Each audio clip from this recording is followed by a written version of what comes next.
is John for MTGO is coming at you with a quick deck overview for Indomitable Creativity combo. As a friendly reminder, if you do like these informative deck overviews / guides, please consider subscribing to the channel, giving us a thumbs up, leaving a constructive comment down below, and letting us know what deck overview you might like to see next, or checking out some of our other deck overviews that have already been done on the channel. We've already done the vast majority of what most people would consider Tier 1 and Tier 2 decks in the modern format. So Indomitable Creativity is a deck that has risen and fallen in recent months. It disappeared for quite a while after one of its main pilots, I believe it was Mana Symbol, went back to his normal day job, and recently made a large comeback because of, I believe, Gabe Nassif, bringing the deck back to light in terms of what it was capable of. And Indomitable Creativity is a card that simply reads, destroy X target artifacts or creatures.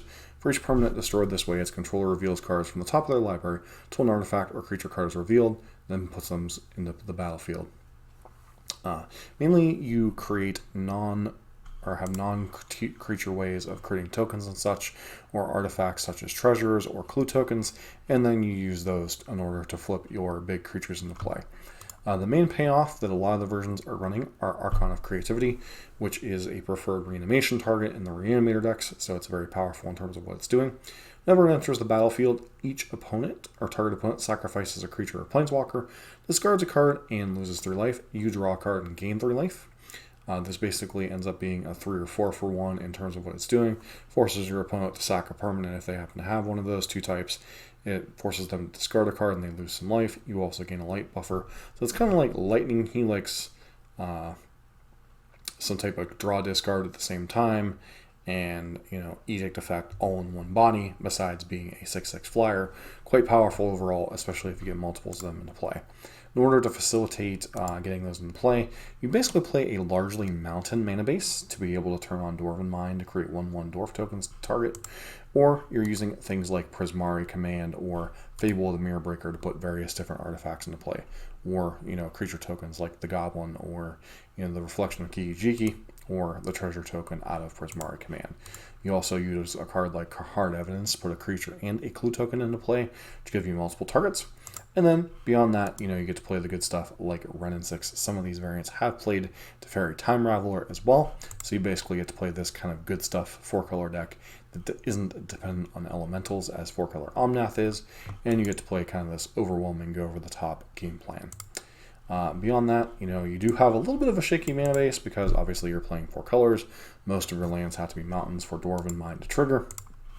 And overall, you're basically trading a shaky mana base, and Wrenn and 6 for very powerful cards. You're interacting with your opponent early and then trying to win with this kind of combo finish in the mid to late game. You also play, some versions also play some copies of Transmogrify as 1 or 2-0 to be able to things. Previously, Luca Copper Turncoat would also be one that would see play, especially in the Pioneer format. But overall, very powerful deck trying to get Archon of Cruelty into play. And then this version that's been popping up lately has been often running a 1-of Persist as a way to buy back an Archon if it happens to go to your graveyard, either from you having to discard it because of Prismari Command just to get fresh cards, or your Fable of the Mirror Breaker, or, if your opponent happens to kill one, just bring it back and, continue to pressure them. Explorer is a nice way to get through your deck while also playing multiple land drops, starting to maybe let you get an untapped Dwarven Mind on turn 3 to Creativity. And then, the rest of that, Lightning Bolt, Fire Ice, different ways to interact with your opponents. And then, you're still playing this kind of value mid-range plan. And then Spell Pierce has kind of become the accepted version of interaction for spell-based, protecting your combo, etc. from your opponent. Sideboard, you have access to a lot of different things. Usually there's some other alternative creature in case your opponent has some type of extraction effect, like Necromentia or Surgical Extraction, etc. in their deck. This gives you kind of an out against them, while also being a decent card against Mill and some of the control decks, although it's a lot less powerful than it used to be because of the presence of Solitude. A lot of these decks in the older versions used to run copies of basically the angel that protects your creature or from a particular card type, and then Emrakul, it would name creature, and then all of a sudden Solitude can't kill your creatures and your Emrakuls, and you just win from there. But, Archon is the primary win con, and there's a secondary win con that we'll talk about in some of the other versions that have been popping up. Use Veil of Summer to protect your combo, either from discard spells or counter spells, along with Mystical Disputes and Flusterstorms. So this deck has a lot of counterplay against decks like Murktide and stuff. Anger of the Gods to help shut down any type of early aggression from Burn or early Murktide creatures or any type of tribal decks you might come up against. Dress Down, very good for any type of Urza's Saga tokens and stuff. Then Boseiju, kind of the universal catch-all against artifacts and enchantments. Any deck that's playing green, especially decks that are playing green with Renin 6. This version's a little bit different, but has a lot of the same cards. One thing to note in the main deck is there is a copy of Jace the Mind Sculptor to put your Archons back in your deck if you happen to draw them. Now, you do have some black sources in this deck. Well, you have one copy of Blood Crypt and one copy of Proving Grounds, which would enable you to hardcast your Archon of Cruelty, especially in combination with like treasure tokens and exploring and ramping early on.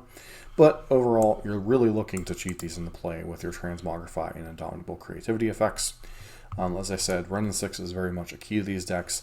A lot of these decks did used to run Teferi Time Raveler, or in the slot that Fable the Mirror Breaker is in. Obviously, mana-based considerations are a problem there. So, you know, when you don't want to run white when you're already trying to splash black to be able to hardcast the thing in what's already effectively a Teamer shell. You know, you got to make some sacrifices, and Fable kind of, you know, takes this kind of mid-range role and helps correct the wrong half problem, where maybe you're drawing like a couple of your Archons, but you never see a creativity. This kind of allows you to, you know, get carried in for fresh cards, continue to shuffle through your library. One trick I forgot to mention is with your ice, tapping down some of your opponent's mana during their end step to, you know, much like a deck like Team Rhinos, or basically Team Rhinos does to enable resolving their key spells. And there's a lot of different things, a lot of different points of interaction that you have, but, you know, once again, you're trading this very wonky mana base for the ability to produce land, creatures with your lands.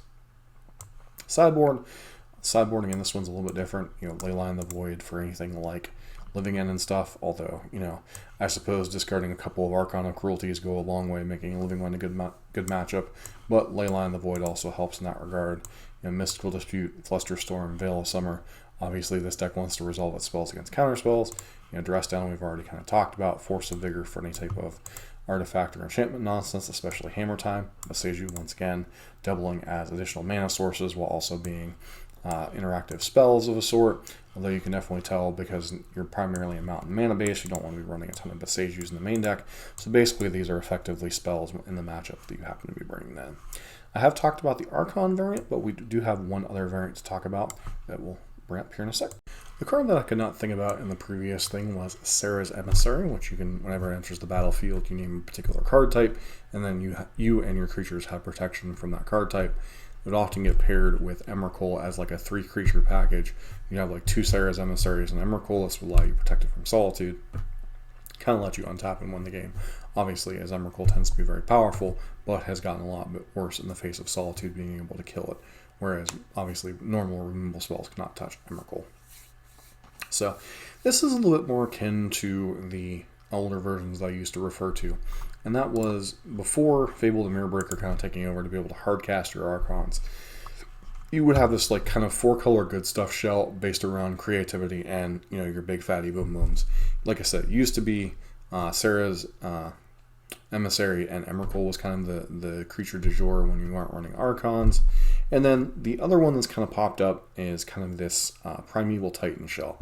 So you're already running a deck that's running a ton of mountains to trigger Dwarven Mine, and Dwarven Mine itself obviously being a mountain that you can fetch with your fetch lands. That plays very nicely into a deck that likes to play effects such as Valakut the Molten Pinnacle, allowing you to potentially win with just your land drops alone. You know, your explorers and stuff tend to get a little bit better whenever you're putting these things into play. That said, you know, it does make them land-based a little bit even worse than it already was, because Valakut doesn't tend to be a very good land towards casting your spells. It's a tap land, it only taps for red, you know, in a deck that's very chock full of color dependencies. You know, you try to cast Teferi Time Raveler, you know, in a deck that's basically playing a bunch of mountains, kind of. Only in Modern, really, can you get away with this because of the way the format's kind of shaped up. You know, you don't have to worry about things like Wasteland, and you have access to fetch lands. So Modern's kind of this unique format where a lot of these things just come together and they can actually be reasonable game plans. But that said, you're still doing a lot of the same things. You're still using your Hard Evances, your Fables, to get these tokens into play to be able to creativity into things. You're choosing the creativity into Primeval Titan. Now this is very much kind of akin to the old Red Rune Valakut strategies, where you would Titan, get a couple of Valakuts, then you get to untap and kind of kill your opponent. So this is one of those more of, if your creature gets answered, you still have this like residual value that lets you win the game. So wow, making your opponent stack stuff and discard cards and you drawing cards tend to be very powerful. Primeval Titan strategies happen to be even more powerful, and this becomes even more powerful in multiples. Like if you creativity for 2 and you happen to have 4 lands, you can then go get 2 Valakuts, 2 mountains, shoot your opponent for 12 damage coming into play, and then the next Titan, if you happen to be able to do for 3 Titans, your opponent's just like getting domed for like 36 damage. So this is one of the ones where creativity becomes more powerful the more copies of it you actually hit things with, because they become absurdly powerful, whereas the old versions with like Sarah's Emissary and Emrakul, you weren't guaranteed to hit exactly what you wanted. So it's this interesting dynamic of do you want to play Archon of Cruelty, which is a very powerful card, or do you want to play like Prime Time and Valakuts? Each version has their little tweaks and stuff, but they revolve around a lot of the same shells. They're just trying to get these big idiots into play earlier than they would be, and they get these very big, powerful effects. Once again, you kind of see a lot of the same things. You see in Emrakul in the sideboard, just against these kind of grindy mid-range control decks. It's also a way to get around the Necrometro effects that we've already talked about. One copy of Forest here. How good it is to have one basic forest, I don't know. I mean, it doesn't really play around Blood Moon to have only one forest when you really need 2 forests to cast your Primeval Titan. Although you do have this prismatic ending that maybe you can cast that on Blood Moon or a Magus of the Moon. Force of Vigor, same thing. Blood Moon's going to be a huge problem for a deck like this. Veil of Summer, Flusterstorm, Mystical Dispute, all to resolve your spells. Broken Wings is an interesting one. I'm suspecting this one is primarily there for Murktide, as Murktide can be a beating for a lot of decks to deal with, and I suppose it can kill an opposing Emrakul. But I'm thinking this is mostly geared towards Murktides and Ledger Shredders. So finally taking a look at the last variant of the list, we have something that's the closest akin to the original Indomitable Creativity list as there were. That is one that was kind of playing the spell Remand. Now, Remand used to be very good in kind of a tempo strategy, like Mono Blue-Tron, or the old control decks used to play Remand just to buy time, especially against expensive spells, like things out of Tron, or, Primeval Titans, etc. Now, Counterspell has kind of replaced that in decks like Murktide or Blue-White Control, or even 4-color Omnath. Remand, however, is very good at home in a combo deck that's trying to control the game for a couple of turns and then do things like that. In order to facilitate that, it also plays 4 copies of Growth Spiral, so it can kind of do this hold up Remand, hold up Growth Spiral, hit your land drops kind of thing, and then just kind of go nuts with creativity and perhaps a turn earlier than your opponent might expect, especially if you Growth Spiral and end step, put in a mountain, untap, get a Dwarven Mine, make a token. All of a sudden you're playing a Primeval Titan on turn 3. It can be really difficult for a lot of decks to recover that, or even Archon in that variant happen to be. But beyond that, the other card that you see interesting of is Prismatic Omen. Now this is a card that you used to see play in a lot of the old Scapeshift piles and stuff, whether it be the Bring to Life Scapeshift or Red Rune Valakut Scapeshift. Obviously Dryad has kind of replaced that kind of effect, because you get the 2/4 body that also likes to play an additional land, whereas this is an enchantment, which is relevant because, with creativity, you really don't want to be creativitying into Dryads, instead of Primeval Titans, so you can't really afford to play Dryad in this list. Hence why you see it in the list, as a one-of, which pairs quite nicely with Primeval Titan, but really doesn't do a whole lot for the rest of the deck. Beyond that, sideboard, a little bit different in terms of what it's trying to execute. You have Emrakul, obviously, Beseju, all these other cards we've kind of taken a look at. The different ones are Aether Gust, which is obviously very good in like the Primeval Titan-esque mirrors, or against red-based decks, you can buy you a little bit of time, whether it be dealing with a Blood Moon, dealing with any type of Magus of the Moon, any type of big green spells like Primeval Titan, can come in against burn and stuff as another kind of interaction spell that hits all these like different matchups to buy you some time. Boseiju we've already kind of talked about, and Emrakul. But the other one is Elder Scale Worm, which is quite nice against burn, because that means burn then has to remove Elder Scale Worm before it can kill them.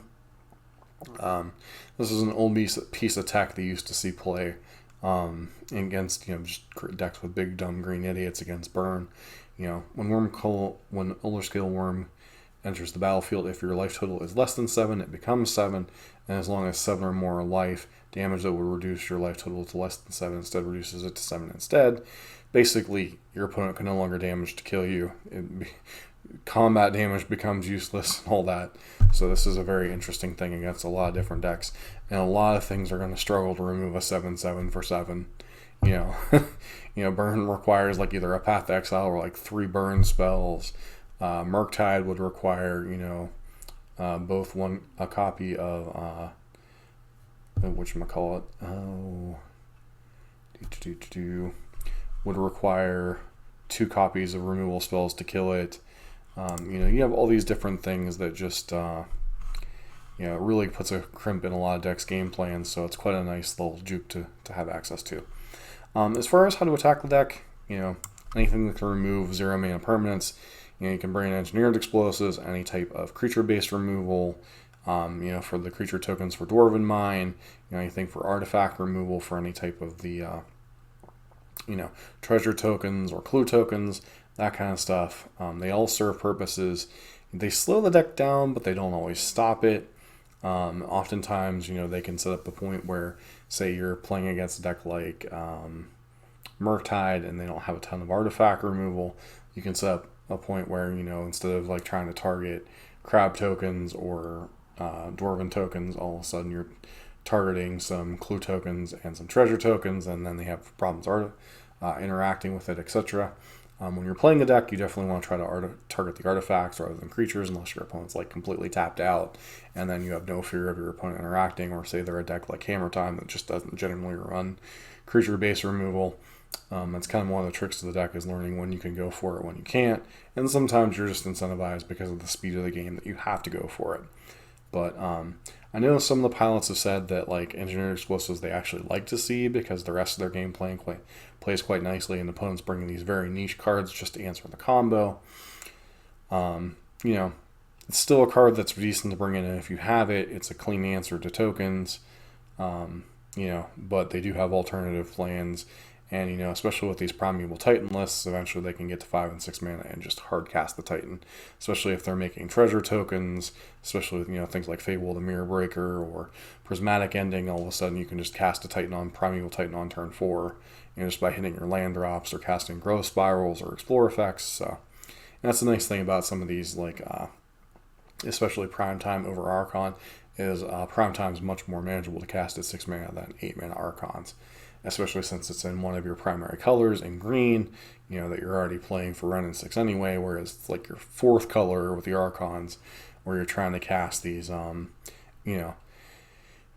double black spells when you only run maybe like 2 or 3 black sources in your deck outside of treasure tokens. So, decks are a lot of fun. I personally had a lot of fun playing them back in the day when the decks were first starting to pop up. Obviously, I don't have access to the Mana Traders account anymore, so I don't get an opportunity to play these style of decks very often anymore, except for when they have the big events on Magic Online where you can like borrow all the cards directly from Wizards for a week or 2. But the deck's a blast to play. It's a different spin on things. It's kind of a go-over-the-top mid-range combo deck, which puts it in quite nice position against some of the 4-color piles. But it does struggle a little bit against some of the tempo decks and some of the other things. But, it also can have a little bit of a weak burn matchup. Obviously, the Archon version's a lot better against that than the Primetime version. But, the deck has a very interesting match spread, and it's got the kind of the weak mana base, so it's weak to things like Blood Moon, Spreading Seas, all these different like land hate cards that you see anyway.